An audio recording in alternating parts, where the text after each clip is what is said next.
Hello guys, welcome to my channel CSIT world. अगर आप मेरे चैनल पे न्यू है तो चैनल को सब्सक्राइब कर देना, बेल नोटिफिकेशन दबा देना, जिससे कि आपको अपडेट्स मिलते रहे मेरे चैनल के बारे में।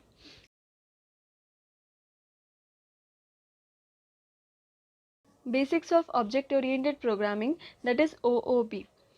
जैसे ही इसका नाम सजेस्ट करता है ऑब्जेक्ट ओरिएंटेड प्रोग्रामिंग, तो हमें पता चलता है कि हाँ, ऑब्जेक्ट का कुछ तो रोल होगा इस प्रोग्रामिंग लैंग्वेज में। ओके, तो हमारा फर्स्ट पॉइंट यही है कि more significance to the object which has the data and a functions.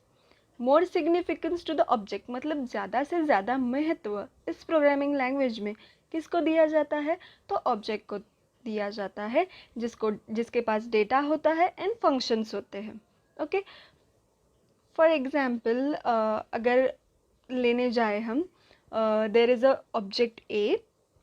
Okay, now object A आपको स्क्रीन पे दिख रहा होगा, मैंने डिफाइन किया है। तो ये जो ऑब्जेक्ट ए है, तो उसके पास क्या है? डेटा है एंड फंक्शंस है। Okay, so this is the simple example of object. Now the second point is data of object can be accessed by functions. मतलब हमारा ये जो ऑब्जेक्ट ए है, उसका जो पर्टिकुलर डेटा है, उसको कौन एक्सेस करेगा? तो हमारे वही ऑब्जेक्ट का फंक्शन एक्सेस करेगा।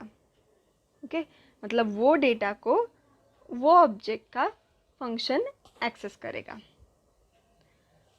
ओके, तो उसके बाद नेक्स्ट पॉइंट है कि function of one object access the data of another object through the function of that particular object. अब ये पॉइंट समझाने के लिए मैं आपको एक एग्जांपल देती हूँ। तो एग्जाम्पल ऐसा है कि हमने इस जैसे और दो ऑब्जेक्ट ले लिए, मतलब object A, object B and object C. Okay, so अब फॉर एग्जाम्पल मुझे ऑब्जेक्ट ए का जो डेटा है वो मुझे शेयर करना है ऑब्जेक्ट बी के साथ। ओके, तो मैं डायरेक्टली शेयर कर सकती हूँ क्या? नहीं। मैं क्या कर सकती हूँ, अगर मुझे शेयर करना है ऑब्जेक्ट बी के साथ, तो मैं ऑब्जेक्ट ए का फंक्शन एंड ऑब्जेक्ट बी का फंक्शन ऐसे उनका कम्युनिकेशन करके मैं दोनों के बीच में डेटा शेयर कर सकती हूँ। ठीक है, मतलब डेटा एक्सेस कर सकती हूँ दोनों का। ओके, सो जैसा डायग्राम में बताया है कि अगर मतलब कौन से भी ऑब्जेक्ट का अगर आपको डेटा एक्सेस करना है तो आपको उस पर्टिकुलर फंक्शन के थ्रू एक्सेस करना पड़ता है। ओके, जैसे कि दिखाया है मैंने एरोज करके कि एक को अगर सी का करना है तो वो फंक्शंस के थ्रू ही करेगा, सी को बी का करना है तो फंक्शंस के थ्रू ही करेगा, ऑब्जेक्ट ए को बी का करना है तो फंक्शंस के थ्रू ही करेगा। उसके बाद हमारा पॉइंट है कि it uses the bottom up approach. तो जो ये डायग्राम जो हमने देखी उसे बोला जाता है structure of object oriented programming, उस डायग्राम का नाम है ये। ओके, सो नाउ पिछले भी वीडियो में मैंने ये कवर किया था कि what are the object oriented languages. So they are like C++, Python है, जावा है, C# है। ये सब क्या है? एग्जाम्पल्स है ऑब्जेक्ट ओरिएंटेड लैंग्वेज के। तो ये तो हमने बेसिक देख लिया कि ऑब्जेक्ट ओरिएंटेड क्या होता है, लेकिन there are few important concept related to the OOP, वो हम देखेंगे आगे। Okay, so now our next point is the important terms related to OOP। क्या important चीज़ें हैं OOP से related? तो first is class, second is object, data abstraction, data encapsulation, inheritance, polymorphism। ये सारे टर्म्स है जो इम्पॉर्टेंट है, तो इसको हम आगे डिटेल में कंटिन्यू करते हैं। ओके, सो नाउ हम सारे टॉपिक्स को स्टार्ट करते हैं। तो हमारा फर्स्ट जो टॉपिक है वो है classes. So first point is class is a real world entity. Class एक रियल वर्ल्ड एंटिटी है जो रियल वर्ल्ड में होती है।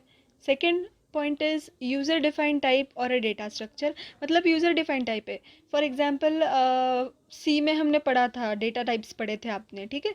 तो वैसे ही क्लासेस होते हैं, लेकिन क्लासेस क्या होते हैं? यूज़र डिफाइंड टाइप्स होते हैं। ठीक है, सो हमारा जो थर्ड पॉइंट है कि क्लासेस जो होते हैं हमारे, तो वो कंसिस्ट करते हैं, क्या कंसिस्ट करते हैं? तो डेटा और फंक्शंस कंसिस्ट करते हैं। फॉर एग्जांपल साइड में आपको दिख रहा होगा कि एक क्लास, एक सर्कल दिख रहा है, उसमें उसको हम क्लास नाम देते हैं और उसमें क्या है? डेटा है और फंक्शंस है। सो ये ऐसा क्लास होता है। तो हमारा जो फोर्थ पॉइंट है, class is like a structure in a C language, but the difference between this structure and class is class can also have functions beside items. मतलब हमारा ये जो क्लास है, ओके तो ये स्ट्रक्चर के जैसे होता है। मतलब आपने सी में पढ़ा होगा स्ट्रक्चर्स, ठीक है। बस स्ट्रक्चर्स में क्या होता था, फंक्शंस नहीं होते थे, बस डेटा आइटम्स होते थे। और क्लास में क्या है, डेटा भी है और फंक्शंस भी है, बस यही डिफरेंस है क्लास और स्ट्रक्चर्स में। Okay okay, so now second point is object. Object पहले ही हमने देखा है, फिर भी अगेन उसको देखते हैं। तो object is a instance of class और एग्जाम्पल ऑफ क्लास। मतलब ऑब्जेक्ट क्या है, तो एग्जाम्पल है। किसका एग्जाम्पल है, तो क्लास का एग्जाम्पल है। साइड में आपको डायग्राम दिख रही होगी, इसमें बताया है मैंने कि क्लास का एग्जाम्पल कौन है, तो ऑब्जेक्ट है। ओके, सो सी लैंग्वेज में हमने पढ़ा था, डेटा टाइप्स पढ़े थे हमने। तो डेटा टाइप्स में क्या होता था कि हम एक वेरिएबल डिफाइन करते थे, ठीक है। उस पर्टिकुलर डेटा टाइप का हम वेरिएबल डिफाइन करते थे। पिछले वाले पॉइंट में हमने क्या पढ़ा कि क्लास क्या होता है, class is a user defined data type और a user defined type. Okay, तो अगर क्लास हमारा यूजर डिफाइंड टाइप है तो उसको वेरिएबल्स होंगे। ओके, तो ये जो हमारे ऑब्जेक्ट होते हैं वो वेरिएबल्स होते हैं। किसके, तो क्लास के वेरिएबल्स होते हैं। तो हमारी नेक्स्ट कंसेप्ट है डेटा एब्स्ट्रैक्शन। डेटा एब्स्ट्रैक्शन क्या होता है वो देखते हैं। तो data abstraction means hiding the unnecessary data from user. मतलब हाइडिंग अननेसेसरी डेटा, मतलब अननेसेसरी मतलब जो यूज़र के लिए कुछ काम का नहीं है, ऐसा डेटा छुपाना, उसको बोला जाता है डेटा एब्स्ट्रैक्शन। अभी ये मैं आपको एक रियल वर्ल्ड एग्जांपल से समझाती हूँ, ठीक है। कभी आप एटीएम में गए होंगे या फिर आपके पेरेंट्स जाते होंगे, आप भी जाते होंगे कैश निकालने। ओके, तो सबसे पहली आपकी फर्स्ट स्टेप क्या होती है, कार्ड इंसर्ट करना। ओके, उसके बाद क्या होता है कि आप अकाउंट टाइप सिलेक्ट करोगे, आपका जो कुछ भी अकाउंट है उसमें से पैसे निकालने के लिए। फिर उसके बाद आप क्या करते हो, अमाउंट एंटर करते हो, जितनी अमाउंट आपको चाहिए। देन उसके बाद पिन डालोगे, आपके कार्ड से रिलेटेड जो पिन होगा, और कैश विड्रॉ कर लोगे। लेकिन ये जब प्रोसेस होती है सब, मतलब आप जब कार्ड इंसर्ट करते हो, कार्ड में जो कुछ भी डेटा रीड होता है वो पूरा मशीन का जो वर्किंग है वो आपको दिखता है क्या, दिखता है नहीं। फिर आप पिन डालते हो तो वो पिन कैसे रीड करेगा, फिर वो पैसे कैसे काउंट करेगा, ये सब चीज़ें आपको दिखती है क्या, ये तो क्वेश्चन मार्क है ना, ये आपको दिखता है क्या, नहीं। तो इसका आंसर है एब्सोल्युटली नॉट, नहीं दिखता। क्यों नहीं दिखता, क्योंकि एंड यूज़र को कुछ लेना देना है क्या, नहीं। मुझे जाके क्या करना है, कार्ड इंसर्ट करना है, मेरे अमाउंट डालने हैं, पिन डालना है और मुझे पैसे निकालने हैं, करेक्ट। मुझे कुछ लेना देना है क्या कि मशीन क्या कर रही है, मशीन के साथ पीछे क्या हो रहा है, नहीं। Now the next point is data encapsulation.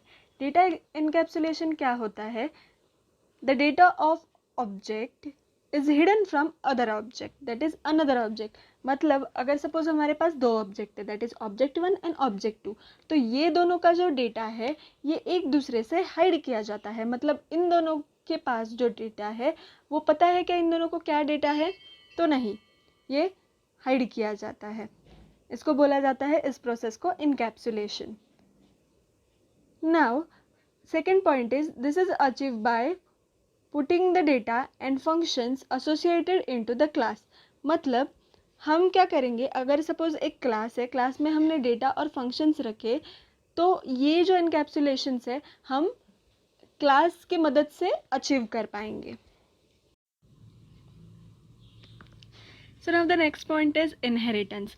Inheritance in general, inheritance का मीनिंग क्या होता है, मतलब कुछ प्रॉपर्टीज़ इनहेरिट करना। ओके, सो जनरली मैं फॉर एग्जांपल देती हूँ, अगर आप है तो आपके पेरेंट्स के कुछ जो प्रॉपर्टीज़ होंगे आप इनहेरिट करेंगे खुद में। मतलब जो हमारे पेरेंट्स और आपके पेरेंट्स की किन की प्रॉपर्टी करेंगे, तो आपके ग्रैंड पेरेंट्स की। ओके, मतलब उनके पेरेंट्स की। सो ऐसा ही कंसेप्ट ओओपी में भी है, मतलब वो इनहेरिट करेंगे, ठीक है। So first point is it is the mechanism of deriving the properties of one class into the another class. मतलब एक क्लास है, सपोज क्लास ए है और क्लास बी है, तो ये क्या करेगा, क्लास ए क्या करेगा या फिर क्लास बी क्या करेगा, क्लास बी क्या करेगा, तो क्लास ए की प्रॉपर्टीज खुद में इनहेरिट कर लेगा। उसके बाद the next point is polymorphism. polymorphisms means that is poly refers to multiple. Okay, poly refers to multiple. The meaning of poly is multiple. And morph refers to, or morph means different forms. Okay, so the polymorphism means multiple forms of a same things. मतलब एक particular चीज़ है, उसके अलग अलग forms, अलग अलग streams, उसको बोला जाता है. अब फॉर एग्जाम्पल आपकी रिवर हो गई गंगा रिवर. गंगा रिवर सबने देखी है. तो गंगा रिवर स्टार्ट कहाँ से होती है? हिमालय से स्टार्ट होती है. ठीक है. फिर वो जब आती है तो उसकी कुछ साइड जाती है महासागर को जाके मिलती है, या फिर कुछ साइड नदियों में जाती है, कुछ साइड छोटे छोटे स्ट्रीम्स में जाती है. तो ये क्या है? चीज़ तो एक ही है, क्या है? नदी है, लेकिन उसके क्या हुए हैं? अलग अलग फॉर्म्स हुए हैं.